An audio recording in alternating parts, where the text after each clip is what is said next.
दशमस्कन्धः अथ पञ्चषष्टितमोऽध्यायः 65th chapter श्लोक 1 श्रीशुक उवाच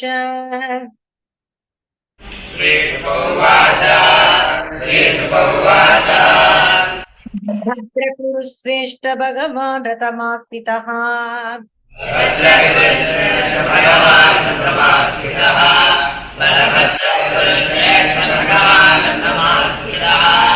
चतुर्दिक्षुरुत्कण्ठः प्रययो नन्दगोकुलम्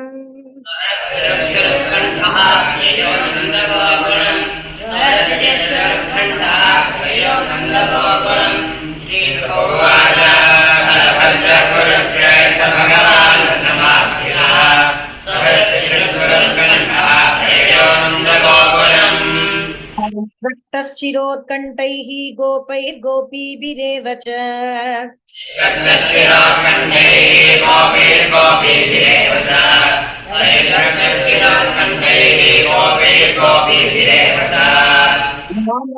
अभिवाद्य पितरो आशीर्भिरभिनन्दितः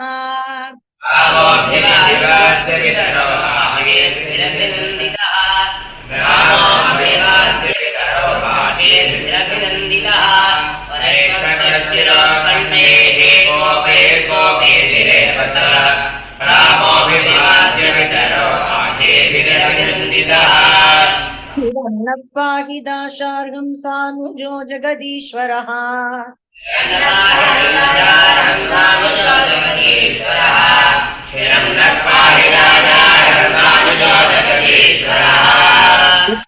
रोप्याङ्कमालिङ्गने त्वैसिषि चतुर्जलैः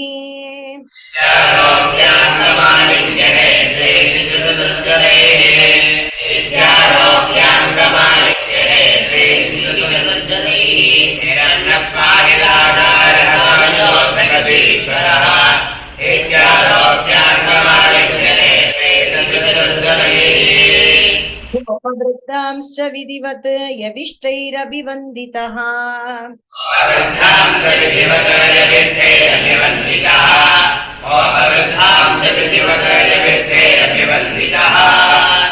वयो यथा सख्यं यथा सम्बन्धमात्मनः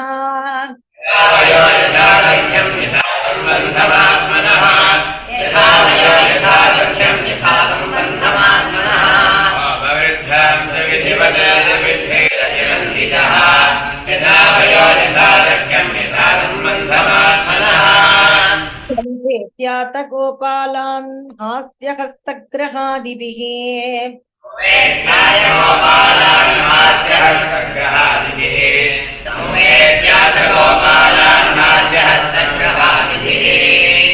शान्तं सुखमासीनं पप्रच्छुः पर्युपागताः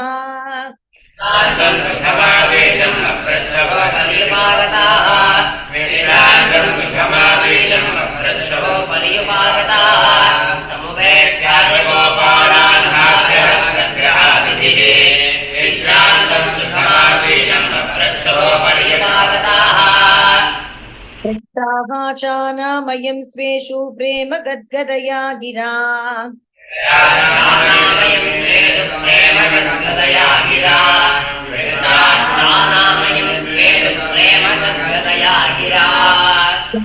कमलपत्राक्षे सन्न्यस्ताखिल राधसः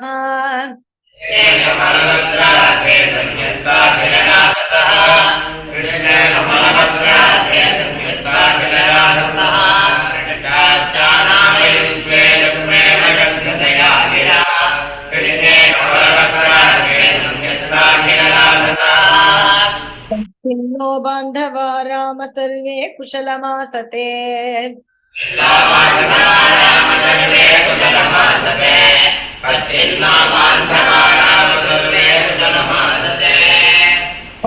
भरतनो राम यूयं दारसुतान्विताः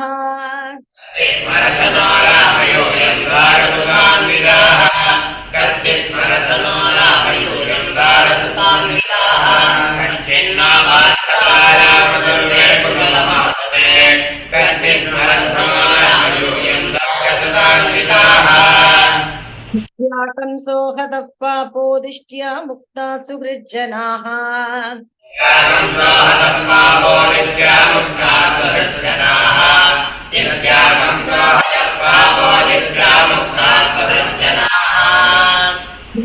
निर्जित्य रिपून् दिष्ट्या दुर्गं समाश्रिताः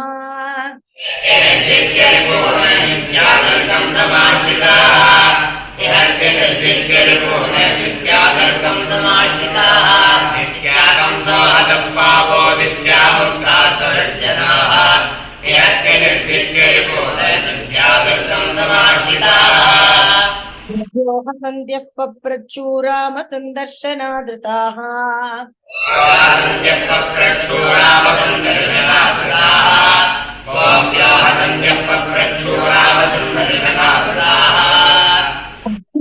ते सुखं कृष्णः पुरस्त्रीजनवल्लभः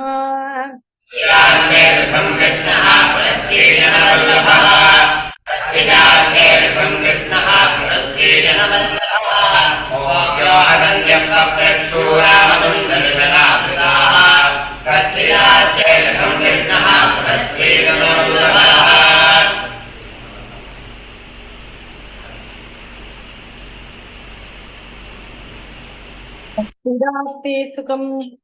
कच्चित् स्मरति वा बन्धून् पितरं मातरं च सः स्मरति वा बन्धून् पितरं मातरं च सः कच्चित् स्मरति वा बन्धून् पितरं मातरं च सः मातरं द्रष्टुं सकृदप्यागमिष्यति मातरं द्रष्टुं सकृदप्यागमिष्यति अभ्यतो मातरं द्रष्टुं सकृदप्यागमिष्यति स्मरते स्माकं अनुसेवां महाभुजः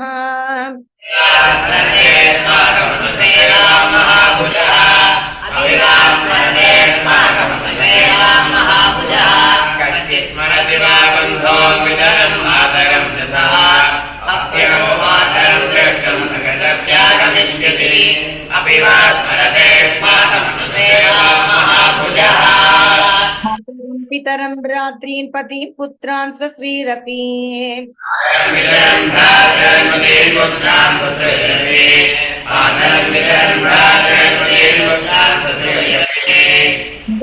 जहिमदाशार्गं दुस्त्यजात् स्वजनान् प्रभो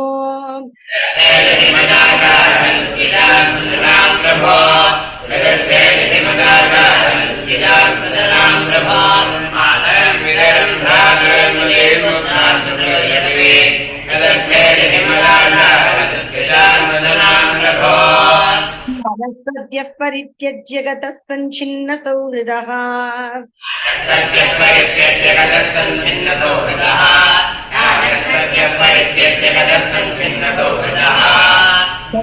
तादृशं स्त्रीभिः न श्रद्धीयेत भाषितम्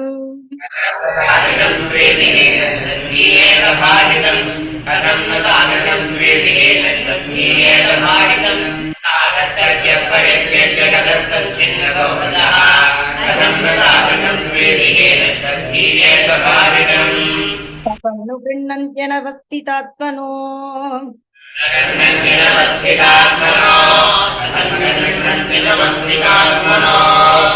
कृतज्ञस्य बुधा पुरस्त्रियः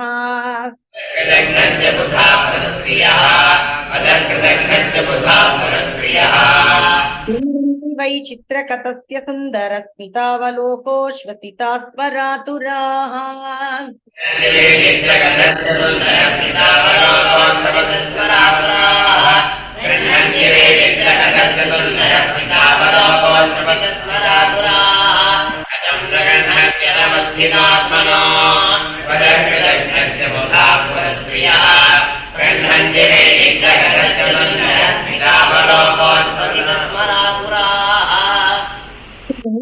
कथया गोप्यः कथा कथयता पराः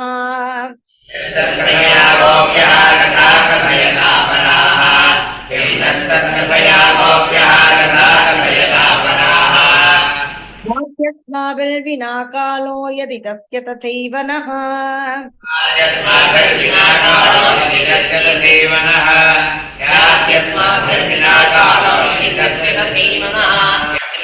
तथया गोप्यः कथा कथयता पराः यास्माभिर्विना कालो यदि तस्य तथैव नः प्रकथितं शौरिः जल्पितं चारुवीक्षितम् यदि प्रहतितं शौरिः जल्पितं चारुवीक्षितम् प्रेम परिष्वङ्गं स्मरन्त्योरुरुदुस्त्रियः प्रेम परिष्वङ्गं स्मरन्त्योरुरुदुस्त्रियः परिष्वङ्गं स्मरन्त्योरुरुदुस्त्रियः शोभेदुर्विदं धाववेक्षितं पदं प्रेम परिष्वङ्गं स्मरन्त्योरुरुदुस्त्रियः नमः श्रीहरये नमः श्रीहरये नमः जीवनस्मरणं गोविन्द गोविन्द